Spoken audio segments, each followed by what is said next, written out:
tout le monde, aujourd'hui on parle bouquins et bouquins pour les enfants. J'ai une tonne de livres à vous montrer, donc prenez un café avec quelques petits gâteaux, un petit plaid et on est parti. C'est des livres qui sont aussi bien pour les enfants que pour les adultes. Ce sont des livres que je lis avec eux le soir et en fait chacun a sa particularité. J'en ai une 10-15aine à vous présenter. Chacun a vraiment un apport particulier pour l'enfant et c'est pour ça que j'ai choisi de vous les présenter. Le premier, c'est celui-ci qui s'appelle La magie des sorcières de Béatrice Blue et ça parle de deux sorcières qui ont chacune des pouvoirs magiques, sauf qu'il y en a une qui foire, qui n'arrive pas à les utiliser et un jour elles ont un talisman et puis il y a celle qui foire un peu tout le temps, qui n'arrive pas du tout à utiliser son talisman et sa copine va l'aider et lui faire comprendre que la confiance en soi est le secret de tout. Donc c'est vraiment un livre que j'aime énormément et je vous le conseille pour ça. Le deuxième livre que je vais vous conseiller, pardon, je disparais de la caméra, le temps de rapprocher ma petite pile. Le deuxième livre que je vous conseille, c'est pas vraiment un livre à lire, c'est celui-ci qui s'appelle Le saccage ce carnet et en fait c'est un carnet, alors je vais pouvoir un petit peu vous montrer, il y a beaucoup, il y a des endroits où on doit coller des étiquettes, il y a des cheveux dedans, il y a des endroits où on doit coller des étiquettes de fruits, il y a des endroits où on doit colorier en faisant des dessins. Bon, je ne vais pas tout vous montrer parce que ça appartient à ma fille et que c'est sa sphère privée. Mais dans chaque page, il y a une volonté de, par exemple ici, c'est demande à un ami de saccager cette page et ne regarde pas la page ensuite. Donc, je crois que c'était Mathieu qui l'avait fait. Il y a des pages où il faut renverser du thé dessus, d'autres où il faut dessiner avec la langue pleine de chocolat. C'est vraiment un carnet où en fait ça donne la place à la créativité de l'enfant ou plutôt que ce soit sur le canapé ou dans d'autres endroits peu propices à la créativité, c'est bien que ça se passe dans ce carnet-là.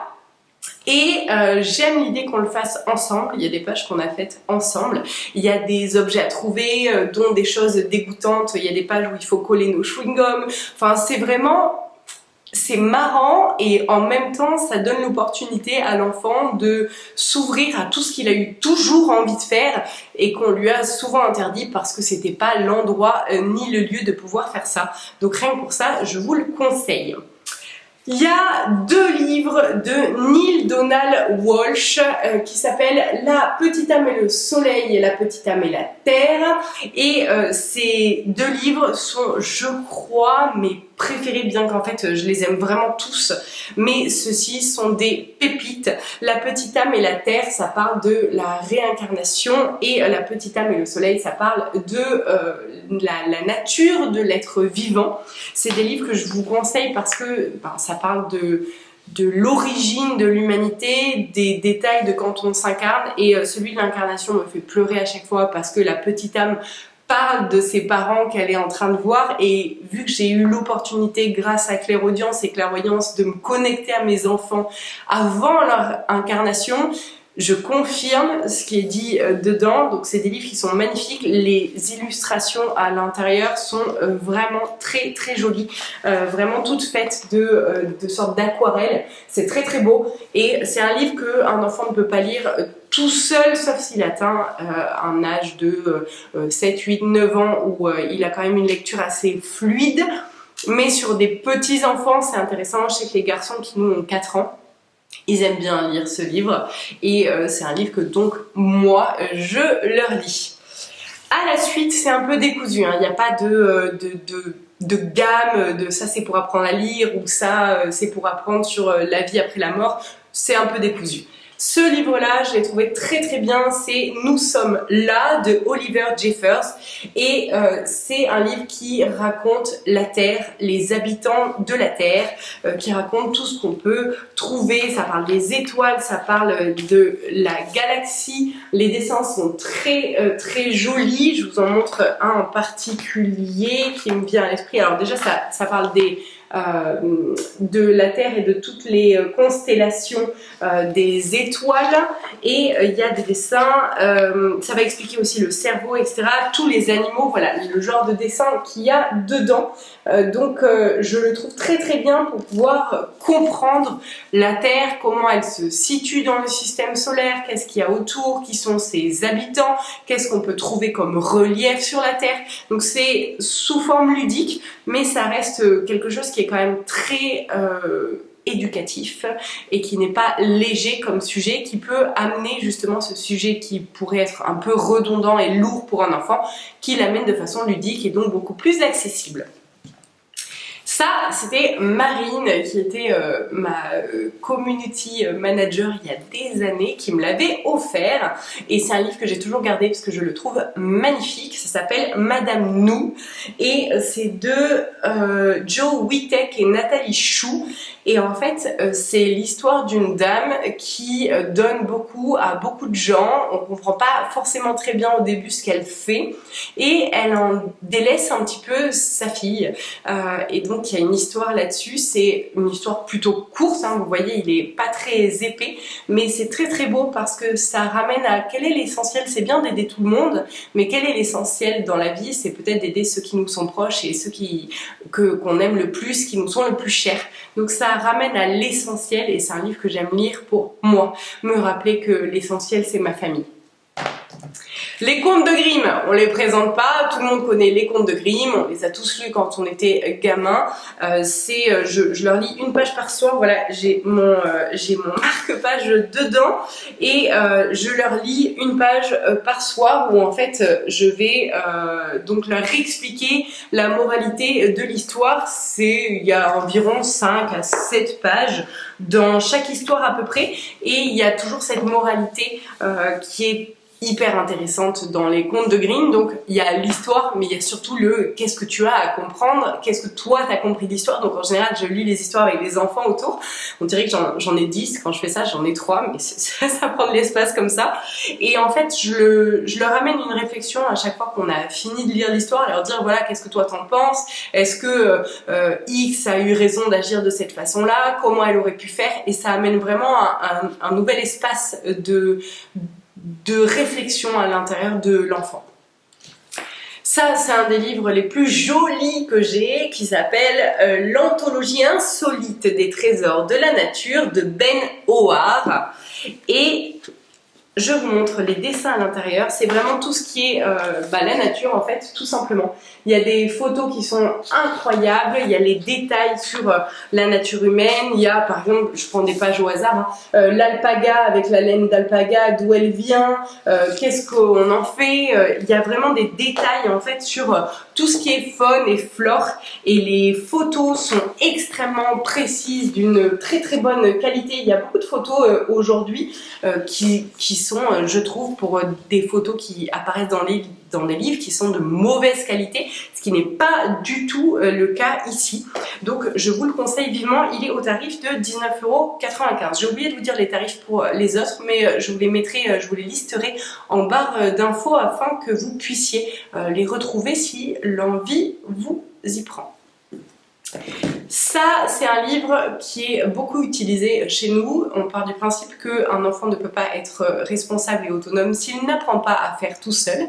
Donc on a tendance à les laisser galérer quand ils n'arrivent pas à faire quelque chose, par volonté qu'ils deviennent responsables et autonomes. Donc on leur montre, mais on ne va pas céder parce qu'ils sont en pleine crise existentielle de « j'y arrive pas et c'est horrible ». Et on va leur dire « oui, on comprend, on est là, tu vas y arriver ». Et donc ça, c'est un livre de... J'apprends à faire mes lacets, j'apprends à cuisiner, je prends au hasard, je sais ranger ma chambre par exemple. Et donc il y a les étapes pour pouvoir ranger sa chambre, où en fait ça veut dire les jouets vont à tel endroit, les papiers et les affaires déchirées vont à tel endroit. Je vous montre une autre page qui est je sais préparer un sac par exemple. Et donc à chaque page, il va y avoir tout le temps une explication. Des fois ça va être des photos, des fois ça va être des dessins, des illustrations. Par exemple là on a je sais faire un gâteau et donc ça nous explique pas à pas comment faire un gâteau. Donc c'est très intéressant pour rendre l'enfant autonome et vraiment indépendant, et pour moi un enfant ne peut apprendre la souveraineté qu'en apprenant le fait de se débrouiller tout seul et qu'il n'a pas besoin des autres, qu'il peut avoir envie des autres dans sa vie mais qu'il n'a pas besoin. Ça, je suis certaine que vous l'avez lu dans votre enfance. D'ailleurs, oui, j'ai oublié de vous dire le prix de celui-ci de Je sais le faire, qui est au tarif de 19,90. Celui-ci, le poisson arc-en-ciel, on l'a tous lu dans notre enfance. Je pense que c'est le premier livre que j'ai dû lire en CP, et je l'aime déjà parce que j'adore les paillettes et que, comme vous le verrez, il y a vraiment des paillettes dessus qui reflètent la lumière, c'est magnifique. Et dedans, on apprend que le poisson arc-en-ciel ne veut pas prêter ses écailles parce que c'est lui le plus beau, mais que à force de se prétendre au-dessus des autres, tout le monde finit par le détester, et que donc il y a un sage dans l'histoire qui lui dit tu dois donner toutes tes écailles. Il lui dit mais je vais pas tout donner, c'est pas possible. Il lui dit eh ben si tu veux que les autres t'aiment, tu dois accepter de donner et ne pas tout garder pour toi. Et ça nous apprend que c'est en donnant qu'on est le plus heureux, et que quand on veut tout garder pour soi, c'est pas toujours la voie du bonheur. Bien que important, et c'est ce que j'apprends à mes enfants quand je leur lis cette histoire, il est important, charité bien ordonnée commence par soi-même, il est important de se servir soi en premier, parce que si Arc-en-Ciel donnait toutes ses écailles, eh ben tous ces poissons autour seraient contents, et puis lui, il aurait plus rien pour lui. Donc c'est important qu'il en garde au moins une. Voilà. Je n'ai pas le tarif de ce livre-là. Celui-ci, je l'aime énormément aussi. Il s'appelle Un jour dans la vie, et ça parle de tout et n'importe quoi. Je vous fais un zoom. Ça parle aussi bien des gaz dans l'intestin que des paresseux, des bananes, des arcs-en-ciel, des champignons, des poumons, de plein de choses. En fait, il y a vraiment un tas de sujets abordés. Ils sont classés par domaine, et on va avoir en fait des dessins qui sont très ludiques. Par exemple, cette page est sur les intestins et ça va nous expliquer comment ça se passe dans l'intestin, quel est le trajet de la nourriture, comment les choses sont digérées, etc. C'est vraiment ludique, il y a des dessins qui sont très marrants, les illustrations sont personnifiées, donc c'est des petits personnages qui nous expliquent comment ça se passe, et je pense que c'est un des livres préférés des enfants, celui qu'ils feuillettent le plus souvent pour comprendre la vie, et celui-ci est au tarif de 14,95 €. C'est vraiment un best-of. En même temps, ceux que je vous ai choisis aujourd'hui sont des best-of. On a une bibliothèque, je regarde en haut parce qu'elle est sur notre mezzanine, il y a une bibliothèque qui est immense. J'ai dû faire un choix pour vous parler vraiment des livres qu'on aborde le plus souvent avec les enfants, et ceux que je pense être vraiment les plus marquants et ceux qui approfondissent au mieux les sujets. Là, j'ai une petite collection à vous montrer de Céline Alvarez. Je lui ai demandé un podcast, on n'a pas eu de réponse malheureusement. Donc Céline, si tu passes par là, je serais ravie de faire un podcast avec toi. Céline est une ancienne de l'éducation nationale qui, malheureusement pour elle, les enfants savaient lire dans sa classe avant 4 ans, ce qui était très très mal vu du point de vue de l'éducation nationale. Donc elle a dû partir. Elle est maintenant en Suisse, si je ne dis pas de bêtises. Et ces livres-là sont les livres avec lesquels mes enfants ont appris à lire. Donc tous mes enfants, sauf le petit dernier, ils sont jumeaux, mais le dernier des jumeaux qui a un peu plus de difficultés sur les syllabes, etc. Mais sinon, je vous prends le niveau 1. Je vous montre, en fait, il y a une image et juste à côté, on a donc les lettres. Et dans le niveau 2, je vous montre pour vous expliquer la différence. On va avoir les lettres qui vont ensemble, qui vont être mises en verte. Donc les CH, les IN, les ON, les lettres que l'on lit en groupe. Et en fait, les enfants apprennent à lire extrêmement vite avec ça. Parce que d'une, il y a l'image et on apprend vraiment avec le son de la lettre. Par exemple, je dis pas à mes enfants, ça c'est A et S. Je dis c'est A et SE. Et en fait, du coup, ils savent que A, SE, ça fait AS. Et ils ont appris à lire comme ça, à une vitesse incroyable. Aussi bien Louisa Rose que Marlo. Aaron galère un peu plus, mais on est quand même en phase d'y arriver. Et par la suite, donc ça, il y a le niveau 1 et 2. Je pense que c'est mes livres préférés pour l'apprentissage parce qu'ils sont d'une facilité déconcertante pour leur apprendre tout ça.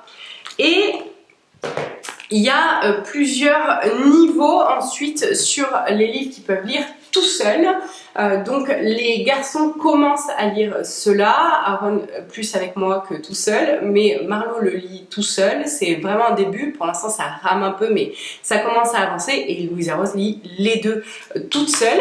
Il faut savoir que donc ça c'est le niveau 1, les blancs, si je dis pas de bêtises, oui c'est ça, et en haut vous avez donc une phrase qui va vous expliquer le contexte de ce qui est en train de se passer et ensuite des petites bulles où on va comprendre ce que le personnage principal est en train de faire et à chaque page il va y avoir le même concept, donc toujours la petite phrase en haut qui nous dit la situation dans laquelle le personnage se trouve et une petite bulle que le personnage va nous partager et ça permet d'avoir l'histoire qui est bien sûr simplifiée. Ici on a le petit bûcheron, on a la poule rousse, Jack et le haricot magique, on en a le renard et la soupe, je pense qu'on les a quasiment tous et il y a le niveau 2 où on a par exemple ici le chat beauté, pardon, à chaque fois je me trompe, où on va avoir plus de bulles, où en fait il va y avoir plus de dialogue entre les personnages et donc forcément ça va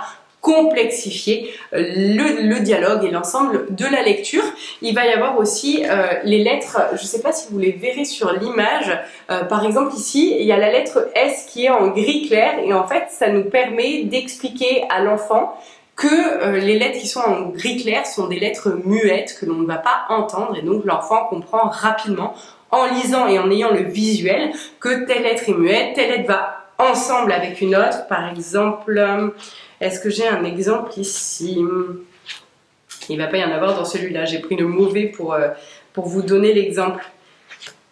Et non, je vais pas avoir d'exemple dans celui-là où il y a des groupes de lettres aussi et vraiment c'est, je trouve, un investissement magique pour donner l'envie de la lecture à nos enfants parce qu'ils ont une telle fierté avec les imagiers pour apprendre à lire les premiers que je vous ai montrés, donc les gros comme ça. Ils ont une telle fierté de pouvoir lire seuls que vraiment ça vaut tout. Si j'ai les tarifs ici, 12,90 les gros. Et les petits comme cela, 4,90. Je ne sais pas si le niveau 1 et le niveau 2 sont au même tarif. Oui, ils sont au même tarif. Voilà, donc je ne peux que vous les conseiller. Et il y a 3 derniers livres que je vais vous partager. Le premier, c'est Gaston et la licorne. Enfin, Gaston la licorne. Il y en a plusieurs sur cette édition-là. Nous, on a Je suis timide, je gagne même quand je perds. Donc, c'est celui que je suis en train de vous présenter. La roue des émotions et c'est très très bien pour expliquer justement les émotions aux enfants. Là en l'occurrence vous l'aurez compris, ça parle du fait que même quand on perd on gagne en apprentissage, en leçons, etc. Donc il y a toujours un fond qui est de compréhension de la vie, chose que je trouve très intéressante. Chez nous c'est assez rare qu'on accepte les livres qui n'ont pas de morale, de choses à comprendre. Je réfléchis, mais je crois qu'on n'en a vraiment pas beaucoup. Si, il y en a un que je vais vous montrer après, où il n'y a pas de morale, mais il y a quand même un apprentissage derrière. Et donc, cette gamme-là de Gaston la licorne va vraiment vous apprendre tout ce qui est émotionnel, le panel des émotions et tout ce que l'enfant peut faire et exprimer avec ses émotions. Il y a la roue des émotions que j'ai pas retrouvée, j'avais l'intention de vous la montrer et je l'ai pas retrouvée. Ils ont dû jouer avec, mais ça leur permet de cibler leurs émotions et ça nous permet de leur dire, bah, tu vois là par exemple quand tu vis cette chose-là, c'est l'émotion de la colère ou de la frustration. Et ça va leur permettre de mettre des mots sur des ressentis grâce à Gaston, la licorne, qui a une crinière qui change de couleur au gré de ses émotions. Et les 2 derniers livres, c'est celui-là où j'allais vous dire cette gamme-là, on a le même sur les dragons, les illustrations sont magnifiques. Alors c'est pas la même chose dans ce livre-là que dans les dragons. Ici il y a des illustrations qui sont presque comme des photos. Louisa Rose est archi fan d'équitation, donc elle a beaucoup de livres sur les chevaux. Je trouve que c'est cette gamme-là qui est le mieux expliquée et qui permet le mieux de comprendre toutes les races des chevaux. Il y a des détails, il y a les anciennes races de chevaux, de telle race à l'heure actuelle découle de telle race qui existait avant. Il y a vraiment... On comprend vraiment de A à Z la base de l'équitation, à quel moment l'homme a commencé à monter les chevaux. Enfin, il y a tout un déroulé historique sur ce domaine-là et je le trouve passionnant. Les dessins sont magnifiques et pareil pour les dragons. J'ai pas voulu vous montrer les dragons parce que j'avais envie de faire une vidéo éducative sans parler de choses perchées, mais pour les dragons, il y a des choses véridiques dedans. Voilà. Et le dernier, et alors c'est là où je vais vous dire, si ça nous arrive d'acheter des trucs bêtes, Enchantimals, c'est vraiment pas le truc, on m'aurait dit tes gosses vont apprendre à lire sur Enchantimals, je me serais dit, ouais, non. Et finalement, eh ben, j'ai accepté parce que c'est écrit en très gros. Ça permet vraiment à l'enfant qui est en train d'apprendre à lire de pouvoir, chaque paragraphe, chaque chapitre n'est pas très gros, ce qui lui permet d'avoir la satisfaction de se dire j'ai fini un chapitre, je peux mettre mon marque-page, mettre pause et puis continuer ensuite. Et il y a aussi le fait, et c'est là où j'ai dû baisser les armes, ma fille adore Enchantimals et le fait de connaître les histoires des Enchantimals lui donne envie de savoir la suite et donc j'ai dû accepter de rentrer dans son jeu pour qu'elle ait envie de lire. Néanmoins, même si c'est écrit gros etc, souvent elle a besoin d'aide parce que elle va lire une phrase et en fait elle se sera tellement concentrée que à la phrase suivante elle se rappellera pas de la première, donc c'est encore un peu compliqué. Elle est rentrée en CP là cette année. Les livres de Céline Alvarez, elle les lit sans aucun souci. Néanmoins, ça, on est à l'étape d'après où il y a encore un petit peu de résistance. Mais ça reste des livres, je trouve, vraiment bien pour pouvoir avoir une base de lecture pour les enfants. Je n'ai pas le tarif sur celui-là. Et sur celui des chevaux, on était à 23 €. Voilà, dans tous les cas, je vous mettrai tout en barre d'infos. Si vous avez des livres à me conseiller pour les enfants, on reste vraiment dans le cadre enfant pour pas se mélanger, n'hésitez pas à les mettre en barre d'infos, ça pourra servir à toute personne qui regardera cette vidéo. À bientôt.